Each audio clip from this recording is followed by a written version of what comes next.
What up, my golfers? It's Jeff from Golfers Unite here on AM 820 with another great episode of the Let's Go Low show here. We are back with our caddy corner, and our guest, Mike Hicks, Payne Stewart's caddy, is joining us for the caddy corner once again. So we are ready to rock. And actually, Mike was back on the bag this recently and went to Mexico to help out a friend on the Corn Ferry tour. Mike, that is awesome. You hung up the bag for a while. You had an opportunity to help out a friend, and you picked up the bag and went to Mexico. Why don't you tell us a little bit about that journey? Well, thanks again, Jeff, for having me. When I agreed to do it, it was about a couple of weeks before the actual tournament. So I was like, oh my gosh, man, I was in such bad caddy condition. Let's just put You it weren't that way. ready for that? I hadn't done a lot of walking. Let's put it that way. So I decided, okay, well, I got a couple weeks. So I started going to my club, and I play 9 holes carrying my own bag. I did that, I don't know, half a dozen times. Started going to the Y, and I try and do 4 miles in less than an hour, which is a pretty good clip. So I did. I got my legs, fairly strong, and I was very surprised when I got down there. We did the practice round. Well, we played a few holes on Monday afternoon late, and then we played 18 Tuesday, and then we played what did we play? 9, 10, 11, 12. We played 13 holes on Wednesday. So by Wednesday, I was feeling pretty good. I had my legs, felt good, and I made it through Thursday, Friday, no problem. Even though it was very hot, I did hydrate quite a bit before I went down there. So I was hydrated. But Saturday, Sunday, they went to twosomes. Now, in a 2-ball, it's a fast pace. So that one, Sunday night, I was very, very tired after the weekend. I made it through, no problem. Kept up. At least I felt like I did. I mean, we never got time, so I guess I kept up. But yeah, it was a great experience. It's good seeing some of the guys that were on the PGA Tour when I was out caddying. Yeah. Are now working on the Corn Ferry. So I got to see some familiar faces, see some guys I hadn't seen in a long time. And, it was great to be back in the competition.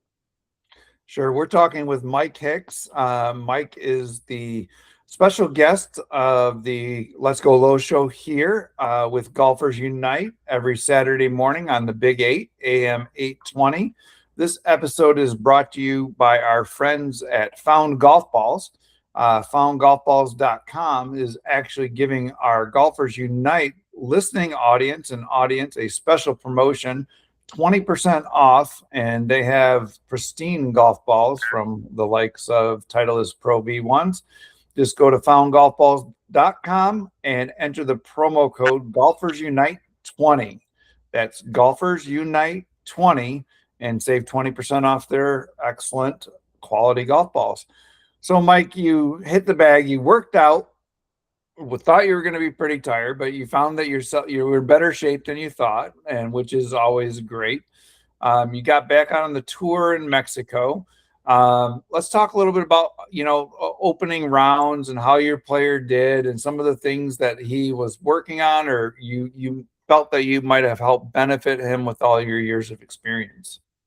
Well, the kid's name is, he's not a kid anymore. He's 28. His name's Stephen Franken. He was ACC Player of the Year. Gosh, I don't know what year. Probably, yeah, it's probably in 2020 or 2019, maybe ACC Player of the Year. So really good player. Has the attributes to play on the PGA Tour, is incredible speed. He can putt. He's a good chipper. His iron play is good when he believes in it and trusts it, but that's a little bit what he's lacking is the mental part of it. And we addressed all that. I gave him some pointers on how to maybe deal with the stress and the mind games that are played out there with yourself. So, we'll see. I mean, he made the cut, played, the first day was very windy and a very, very tough day. I think 5 under was the low round. He left a 10-footer short on the last hole to shoot 2 under. So, he played a really nice round of golf. And then on Friday, we kind of went out there and he kind of hung on. He shot even par. The cut, I think, was the cut was what we shot, 1 under, which was very, very unusual. We thought the cut was going to be over par because it was a very difficult golf course. If you go and look at the scores, and the wind didn't even blow the last 3 rounds. Had the wind blown, single digits would have won the tournament. Okay. Anyway, there's only a couple guys in double digits, and the wind didn't even blow on the last 3 rounds. Excuse me. So I think I helped him out. I gave him some tips that I think are going to help him with the mental part of it. We'll see. He's playing in a lot of Monday qualifiers coming up. He's actually playing in a pre-qualifier for the PGA Tour event at Myrtle Beach next week. So he'll be playing in the pre today. And if he gets through that, he'll play next Monday to see if he can get in the Myrtle Beach tournament. So we'll see if some of my tips and tips and tricks, if you want to call it that, but just some of the guidance I tried to give him, if that pays off, we'll see. Sure. This is Mike Hicks that you're listening to here on the Let's Go Low show. Thank you guys for all tuning in here on AM 820. Mike is known for being Payne Stewart's caddy, especially winning the 99 US Open. He was on the bag. Lots of experience. We're talking about a recent time he was on the bag, and it's been a little while since Mike's been on the bag, but he was on the Corn Ferry Tour in Mexico recently. This episode is brought to you by our friends at AMAC, the Association of Mature Adult Citizens. It's amac.us, and our friends at foundgolfballs.com. If you want 20% off on a new to you golf ball that is in excellent quality shape, go to golfersunite.com, or you can go right to foundgolfballs.com and enter the promo code golfersunite20. So again, we appreciate you listening. We're going to bring you great deals all the time. So Mike, those mental tricks and working through mental things, I guess as an amateur golfer, and as a professional golfer, so they're so laser focused on what they're doing. How would you compare a pro level or Corn Ferry level player's mindset to, maybe someone that's like a 10 handicap that loves the game, that works on it and tries to work through it. But, and then maybe what are a few of those tricks or tips that you would recommend that they go through in their thought process when they're out playing? Well, playing good golf is all about repetition, right? Repeating your golf swing, you're repeating your putting stroke, repeating good technique, right? So the mental part of it is no different. So what I told Steven had a very good routine when he got to the green. He did the same thing every time. And I picked right up on that. But when it got to T2 green, tee shots, second shots, chip shots, his routine was all over the place. So now Payne Stewart was one of the first PGA Tour players that ever used a sports psychologist. This was 1990. He started with Dick Coop. Actually, 89, he started with Dr. Coop, I think it was. Might have even been 88 he started with him. And Dr. Richard Coop was a sports psychologist at the University of North Carolina at the time, working with NASCAR drivers, punters, all types of athletes. But golf was his Payne was his first subject as far as golf went. And all Dick did was to have Payne create a pre-shot routine, which he did over and over the same thing before he hit a shot. He developed a pre-shot routine, which before he didn't. He was all over the place. He might take 2 practice swings,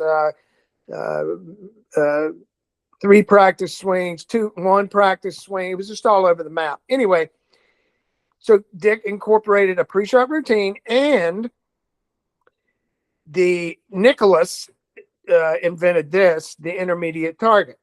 Now, the intermediate target, Jack used it for alignment, and he also used it.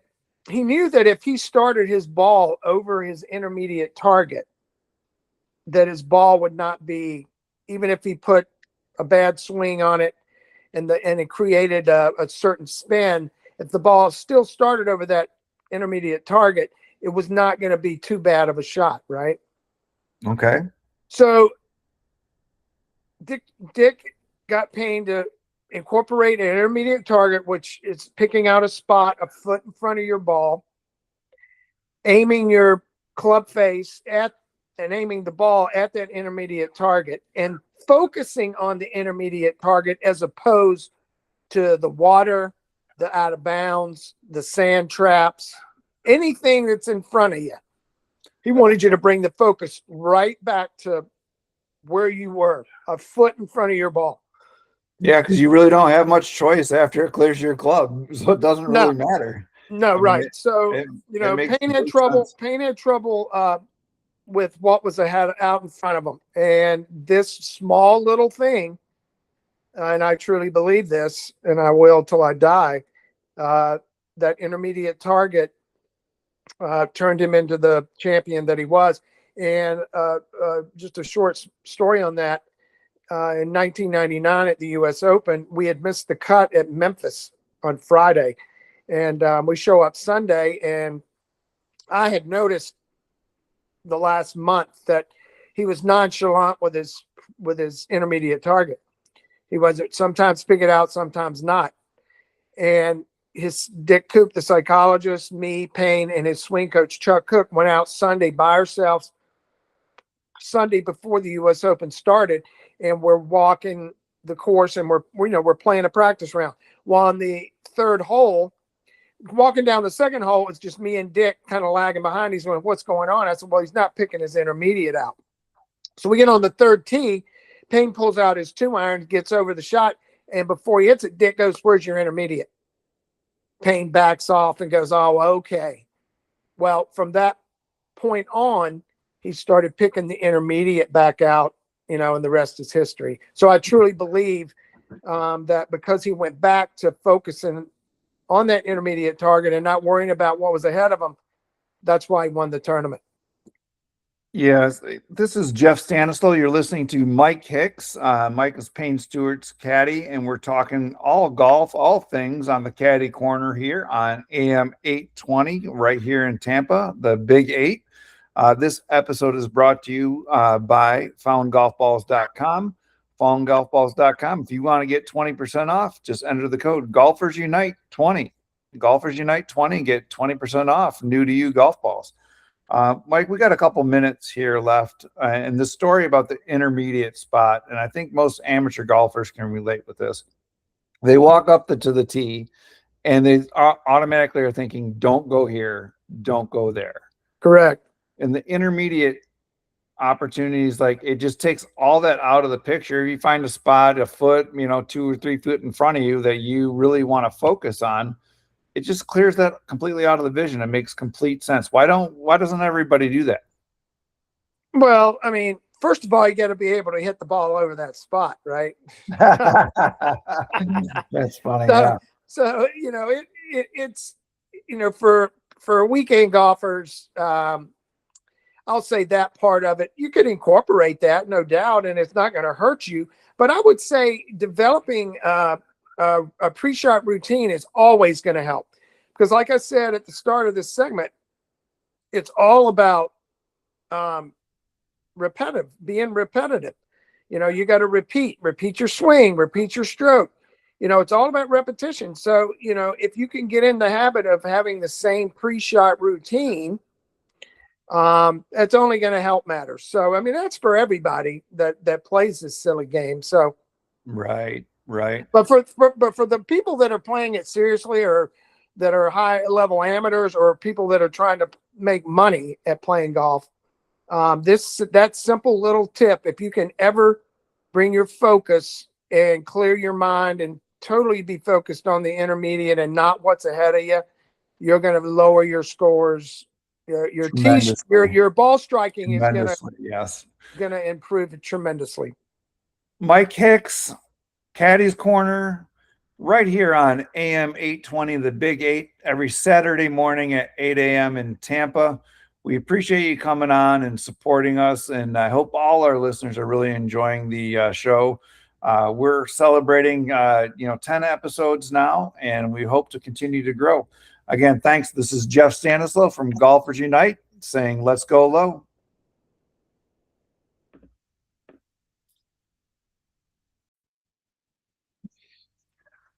Hey, everybody, welcome back. This is Jeff Stanislaw from Let's Go Low here on AM 820, where we're bringing you all the greatest stuff in golf, brought to you by Golfers Unite. We're talking today with Bradley Smith, and Bradley is the managing partner of Phoenix Excel here in the United States, and we're talking about the merchandising world today. Give you guys the insights of what really goes on when it comes down when you go to your local pro shop, or you go to the PGA Superstore and you buy a hat, shirt, pullover, whatever it is. We're giving you the background of what really happens. Bradley, thanks for joining us today. No worries, Jeff. Appreciate it, mate. Thanks for having me on. Yeah, so Brad, it comes down to it. We all know the retail side of the world. You live in kind of like the manufacturing and wholesale side of the world. Mm-hmm. We got a chance to meet each other at the PGA show, and just kind of got introduced through a friend of a friend as well. And this industry is really, really kind of interesting as I kind of peeling back the layers of how things get done in my own pursuit of this golf industry and golf world. First, why don't you start with how did you get in the business, and tell us a little bit about Phoenix Excel? Yeah, so really quick, kind of unique story. I'll keep it as quick as I can. So my connection to Phoenix was actually within 2 years of the inception of the company. So they were founded in 08, 09. Michael Moyer from Scotland's the founder of the company, and I was playing on the Asian tour at the time, and he was, he's a 42-year-old guy running around the locker room and handing out polos to guys trying to get us to wear his gear. So I was introduced to him a long time ago, and then he and I just stayed heavily in touch throughout the years. And really my segue into the business here in the United States was he had tried to bring in his retail line. Our specialty is custom corporate apparel here in the US. And he tried to bring his retail lines in 2019, 2020 when COVID hit. So he pulled the pin on that pretty quickly, just with the situation with COVID. But out of COVID bred what is now our core business here in the States. He had all these customers of his that were, they wanted custom masks made, and that was the only thing allowed in the factory at the time. So the idea was then, well, we have everything in line to do this custom apparel, so why don't we see if our customers want to do some private label stuff? And lo and behold, the customers really liked it. And then a couple of years after the fact, he started doing it over in Southeast Asia and the UK.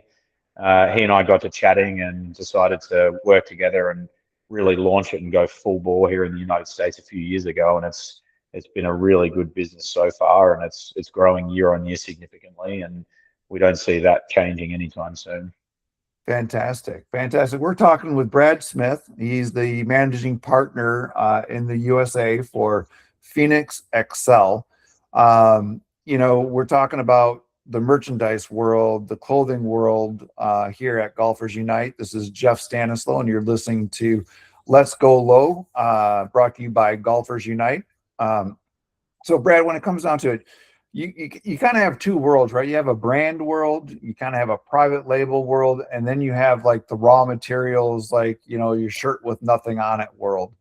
And just talk to us a little bit about, what opportunities kind of exist Where do you guys spend most of your time, and where does most of your business kind of get generated from?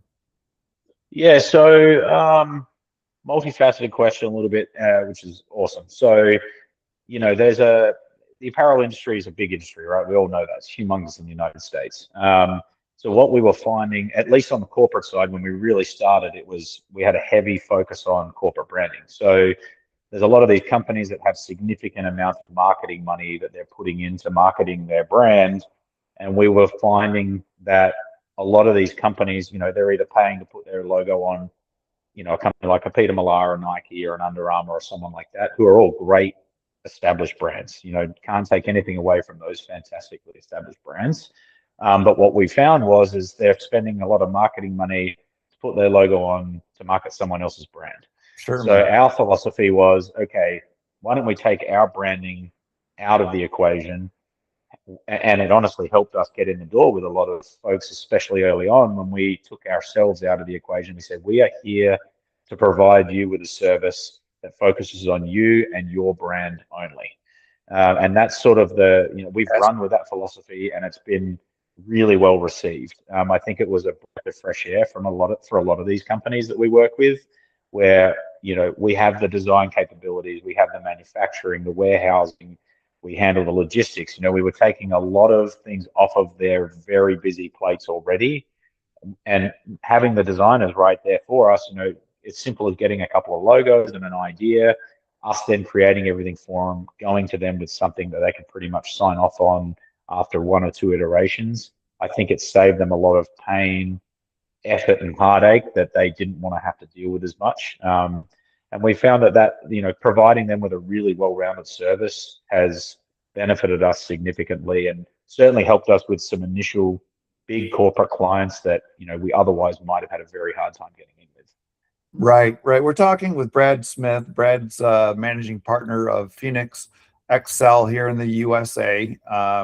He is a kind of merchandising master. This is Jeff Stanislow, and you're listening to Let's Go Low here on AM 820. Brad, you mentioned the kind of private label, and who are some of the companies that you work with? That feel free to name, who you can, or what have you. So our audience can know if they're looking for a private label partner. Sure. So we're based in St. Louis. So naturally, being based here in St. Louis, we looked locally when we sort of got things going in the US, and we were really fortunate with a pretty large brand management company called Brand Edition. They're a fantastic brand management company based here, and that led us to a couple of pretty big clients early, Edward Jones being one of them, Cadillac Racing with their V Series team, doing some of their trackside merchandise. And then here locally, we had a really good connection with Anheuser-Busch. So Anheuser-Busch has been a fantastic client of ours, and we've since gone from working with local teams to where we're now working with teams they have in Florida, New York, California, kind of all over the place now with a lot of the sports teams that they're associated with. And we're also working now locally here with St. Louis Cardinals on certain merchandising opportunities, or not merchandising opportunities, with corporate partner opportunities, which has been fantastic. So that's some of the few that we're working with here. And those relationships then branch out to giving you the opportunity to work with other brand management companies in other cities who then, Business Impact Group in Minneapolis, up in Minnesota, is another customer and a client of ours who they work with companies like Ziegler, Caterpillar, and the like. So we were fortunate to help Ziegler with their last line of private label apparel and bringing that to their employees. So that was kind of unique and fun as well. Awesome. Brad Smith from Phoenix XL. If someone wanted to reach out to you about like a corporate outing or their corporation, what's the best way to have them reach out to you? What's your website address? I'll also put a link on golfersunite.com where I'm putting all this stuff up on YouTube, and I'll link that. So if you need to go to golfersunite.com, we can get you there as well. But go ahead, let us know. Yeah, so here stateside, the best way to get in touch with me specifically, you head to the website www.phoenixxl, which is FENIXXCELL.com. So www.phoenixxl.com. You can reach me there, or if you want to send me a direct email, I'm happy to take those emails as well. Brad, BRAD, at phoenixxl.com. And you can reach me directly there, and happy to answer anything and make reference to the radio show. So I know where you heard about it. Unite sent you. That's right. Yeah. So, anyways, I appreciate that, Brad. So it's I'll put that on the link on golfersunite.com, my link to the YouTube channel, and we'll get you all connected there so you can reach out to Brad about your corporate needs. Shifting gears a little bit, this is Jeff Stanislaw, and you're listening to Let's Go Low here on AM 820, brought to you by Golfers Unite. Brad, when it comes down to, you also kind of do hybrid, right? If someone wants to, like, maybe they don't necessarily, worry about having the whole thing custom labeled to their brand. You guys will do like a logo with your brand as well, right? Maybe it saves them a little bit of money if it's like for a local golf outing type thing, they need 100 shirts. Yeah, correct. So we operate very similar to, a lot of other retail brands because we have two retail lines, right? So the brand is founded on the Phoenix XL catalog, which the Phoenix XL catalog comes out every year. It's available on the website, so you can look up what we have on offer for 2026. This is our outward facing brand. So it's going to have our Phoenix XL logo on the outside of the shirt. So it's really, you can look at it like a co-brand, right? We'll be having our logo on the apparel, but we'll also have yours on there as well. Obviously, multiple logo placements. You can do chest, sleeve, collar, back of the shirt, all that sort of stuff. We also then have what's the word I always say that I've talked to you sublimation. about? Sublimation. Yeah. So so we're actually doing one pattern. They put it all across the whole shirt or a portion of the shirt, or that's pretty cool stuff. Yeah. So we actually just signed off on for Magnolia Golf Group down in Atlanta. We just signed off on an event for them down there, and they're doing exactly that. They're doing a polo shirt, and it's for their inspired brand group, and the inspired brands, it's like Arby's and Dunkin' Donuts and a bunch of these pretty well-known brands, and they wanted to put all of their logos into a sublimated golf shirt. Cool. And they wanted it to be subtle. So the logos are all the same color. They're all white, but it's in a pattern that from a distance just looks like a nice lycra shirt with a white pattern.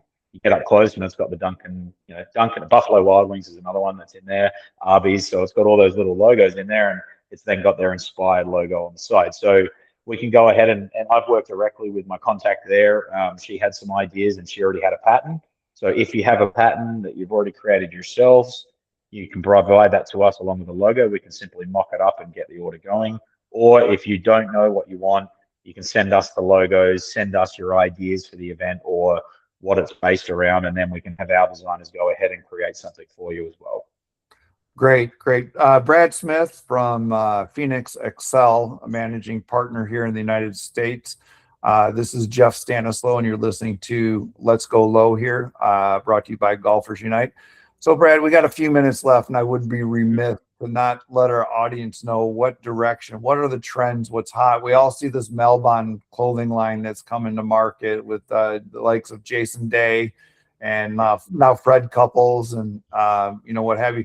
Well, you were at the PGA show. I was there. Talk to us about what you saw, where you think things are going, in the apparel line.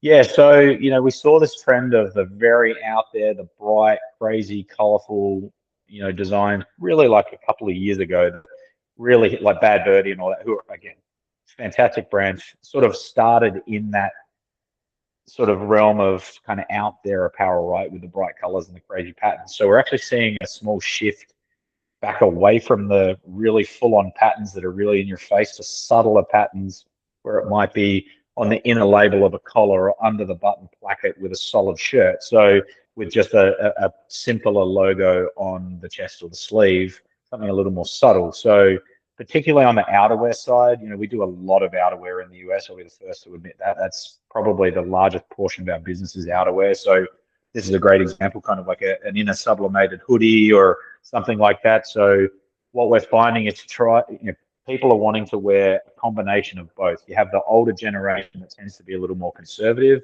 the younger generation who is a little bit more out there. So but wanting to have a little bit more clean looking piece of apparel that they can wear to something a little more formal.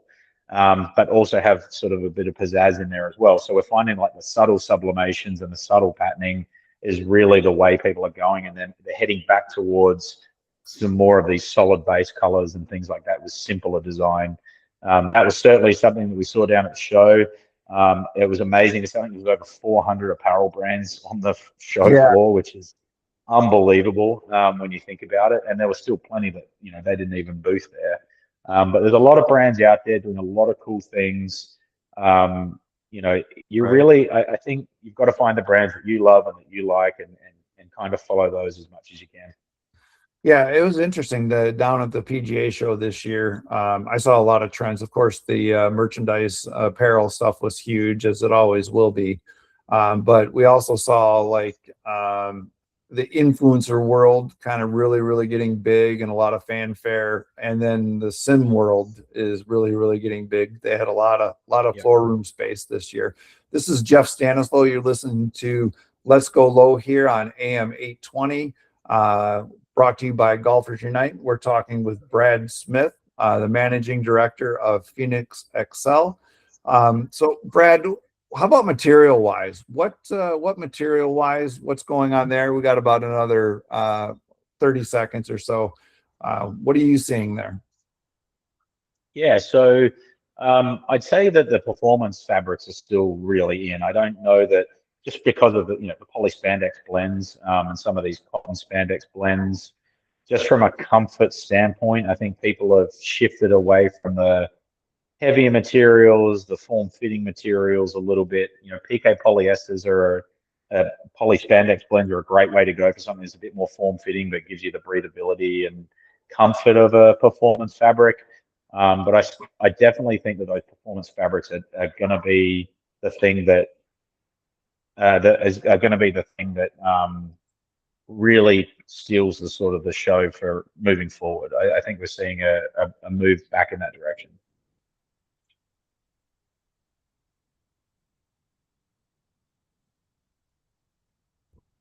Well, awesome, Brad. I appreciate your time. You listen to Jeff Stanislaw, Let's Go Low, Brad Smith from Phoenix Excel. We really appreciate your time, and we're going to wrap things up here. Take care and have a great day, and let's go low. All right. Thanks, Jeff.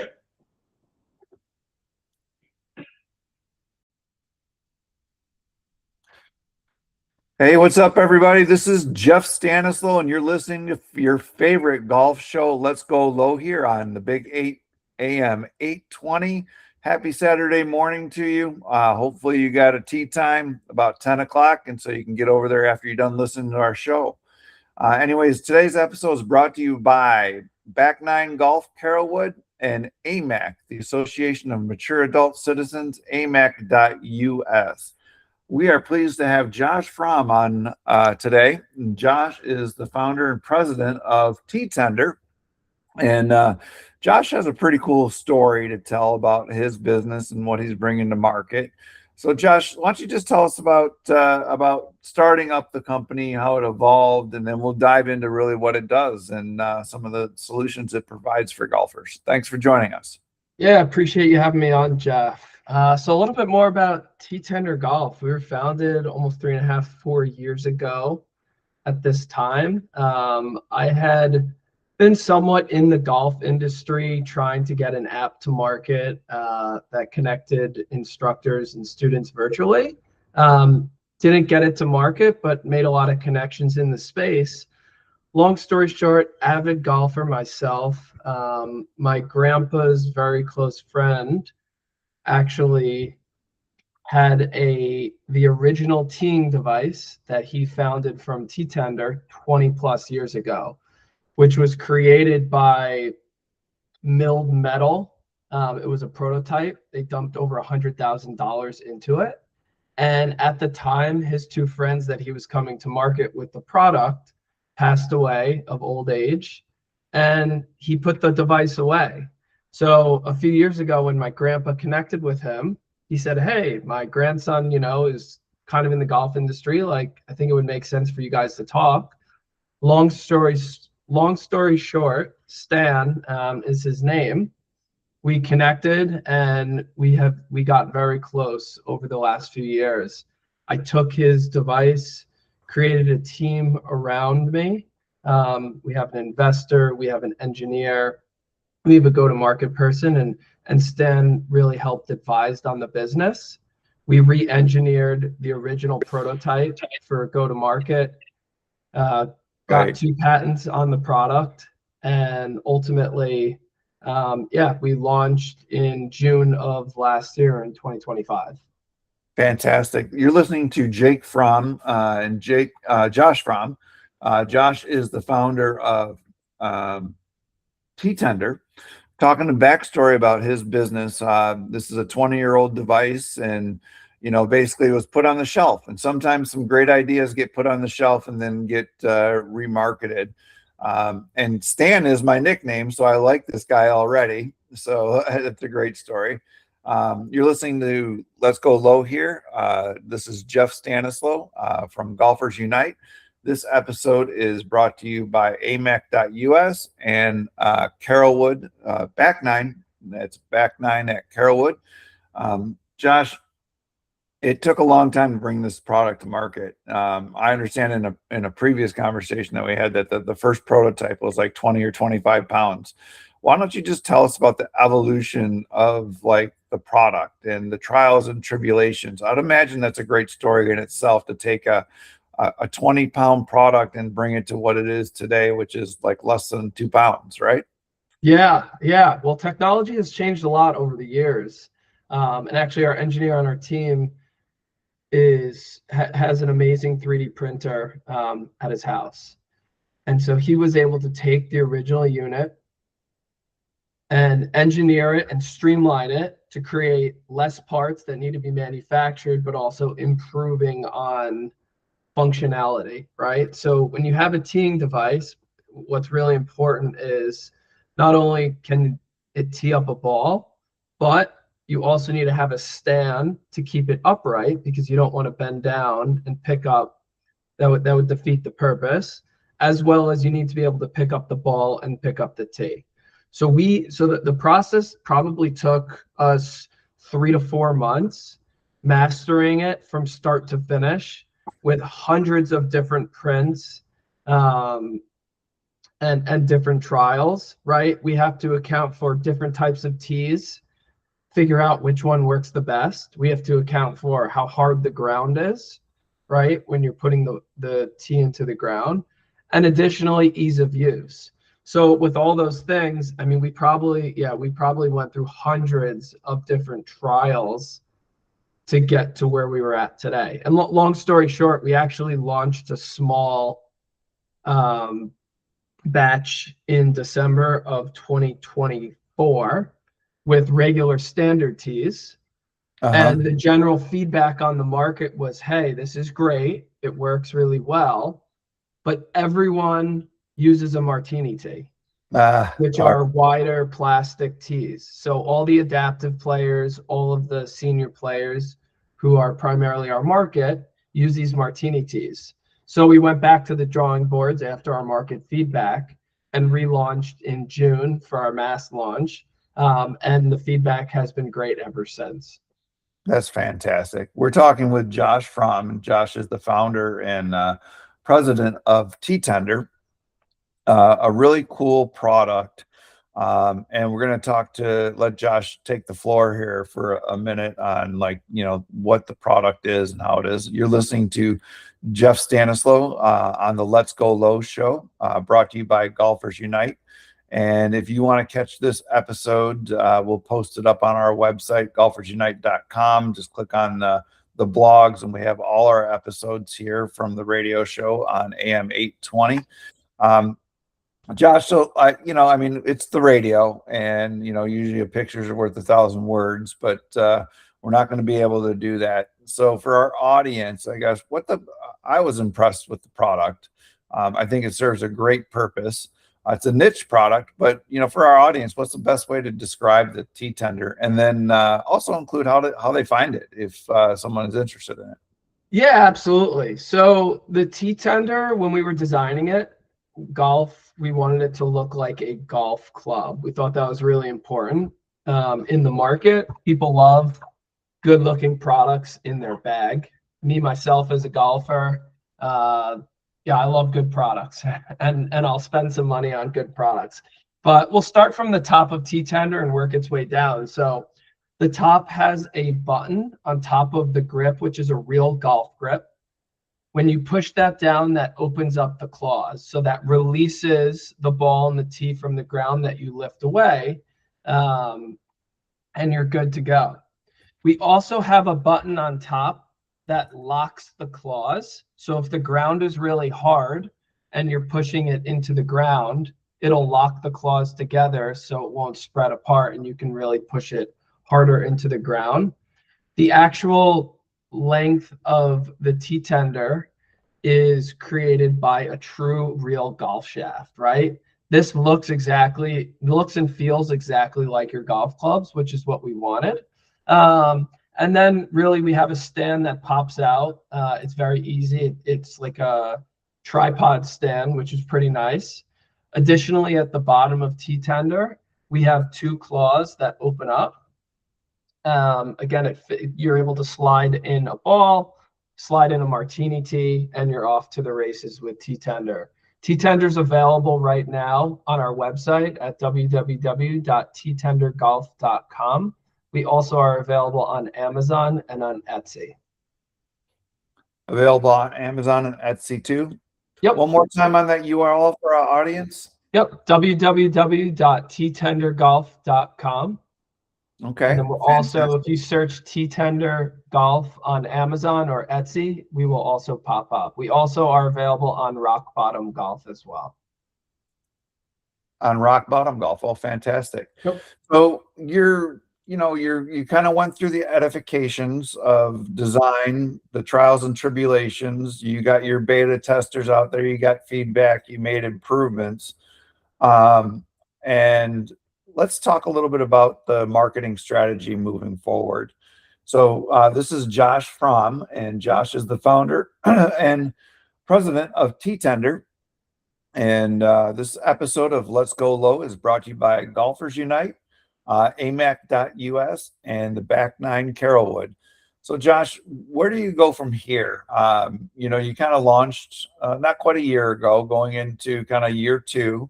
You have a website. Let's talk a little bit about sales. Let's talk a little bit about partnerships and maybe some of your social media efforts. Yeah, I think we can start on social media. So luckily enough for us, every single video that we post gets a lot of views. We've gone viral. We probably have over 10 million views across all of our channels on Facebook, Instagram. We started posting on TikTok as well. I live up in New York, so it's been a bit challenged for me to get content over the last few months, but with golf season starting up again and working with a lot of our partners, the content's going to start flowing in again. So really excited to kick those things off. In terms of partnerships, we work with a bunch of adaptive organizations currently right now. We're in the process of talking with multiple military organizations, looking to partner with anyone related to that adaptive and senior golf reach right now. Internationally, we're actually launching in Japan in a few months to do a trial over there to see how T-Tender does. But there's been a lot of interest so far, which has been pretty cool. And then after that, our plan is, to really get in as many golf clubs as possible, right, into pro shops and whatnot. Additionally, in terms of like retail, from the retail outlet side, we are working on, getting into some of those larger stores here and expanding our reach. That's fantastic. This is Josh Fromm, founder and president of T-Tender, talking about his product, which is pretty cool. Basically, it is it's kind of a golf club-like mechanism that can grab a golf ball and a tee and put it into the ground for those with disabilities that need assistance. We kind of look at, golf, people swinging a golf club, and people kind of associate well, why would someone need this T-Tender? if they can swing.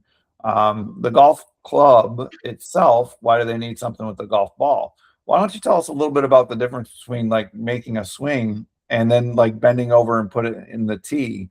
And also, I think you guys have another audience, right? Professionals or people maybe even on Sims that have to grab the golf ball a lot, that are, playing 36 holes on their, social media lives and what have you. Why don't you tell us a little bit more about that? Yeah. So in terms of the simulators, so T-Tender works really well teeing it into the ground. If you do have a stationary tee, T-Tender likely actually won't work for that right now from an indoor standpoint. So we are doing a lot of testing with a lot of the new technology of the mats that are coming out that are much better on your wrist that a lot of these facilities have, where you can just pick up a ball, push it in the ground, and tee it up, right? Additionally, we're working on. But Josh, if you're a person that plays a lot of sim golf, it can pick up the ball for you too, right? Save your back. Yeah. Like you don't necessarily have to embed it on the tee, but you hit a 7-iron and it goes into the screen, and then you got to go get the ball or get another ball, and then you got to put it down or pick it up and what have you. So the T-Tender can help you with that too, right? Yeah, T-Tender retrieves the ball incredibly. It's a really good ball retriever, and of course, because it has its length, you can use it to pick up balls all over the course as well. Very good. I like that. So tell us a little bit more about the target audience and the difference between, like we were talking a little bit about taking a swing and then picking up the ball. Yeah. So I'll talk more about the swing aspect, right? So you have a lot of senior golfers, adaptive golfers, and even just normal golfers who have bad backs.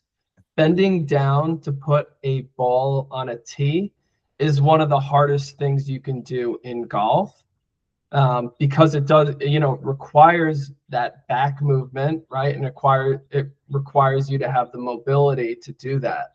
Many people can swing a club. My grandpa being one of them, he's played into his 90s. And Stan as well. So Stan founded this because he had back problems. He wasn't able to tee up the ball, but he could swing a club. So he said, how do I solve this problem? And we talk to so many golfers out there that are having these issues. I mean, people message us every single day saying, hey, like, this has changed my life. I'm now able to go out and play, 9 holes without having someone with me teeing up the ball. So it's giving them, the ability to go out, play on their own, without needing the help of others. And, it makes people want to get out there and play more golf, which is our goal, obviously, as well. Fantastic. Joshua, enjoyed your time today. Thanks for bringing T-Tender to market, and we appreciate it. This is another episode of Let's Go Low here with Jeff Stanislaw, brought to you by Golfers Unite. This episode will be at golfersunite.com if you want to check it out later. And we appreciate your time, Josh. Until next time, have a good one. Thanks for having us, Jeff.